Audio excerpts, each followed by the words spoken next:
name's Laurence Ampofo. I'm a lecturer here in the Blanquerna. I teach international relations here to undergraduate students. I've been here for almost a year now, and I'm really enjoying it.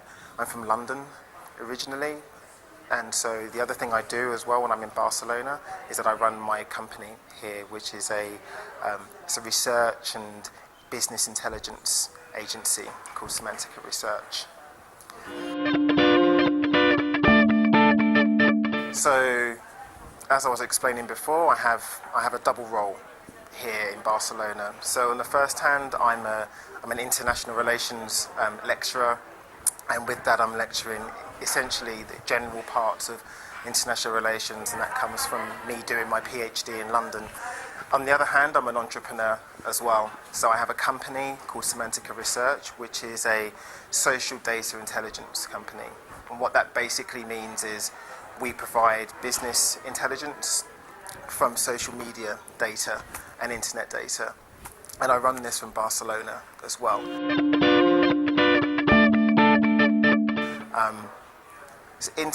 Some people say it's because of the weather, because it's so nice and so hot here, but it's not always the case. We have really great people that come here from all over the world, really experienced, really brilliant people, and we work with all of these brilliant people. And of course, because Barcelona is the gateway to Europe, London is 2 hours away, Berlin's 2 hours away, Paris isn't far, Barcelona is a great place to be.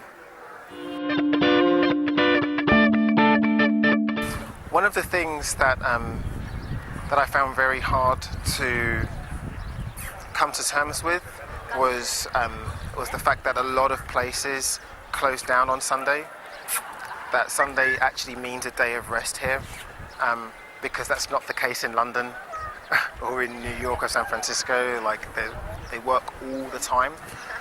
But I really like this tradition still, because it means that you get to spend time with families. You get to actually slow down and rest and figure out what's important. I think my favorite place here in Barcelona or in Catalonia would be Sitges. I think Sitges is an amazing place. It's very small, but it is very cosmopolitan, and again it's just got loads of great positive energy. I love it there. Okay, so I have to go now. I've got class in 5 minutes, but it was great speaking to you.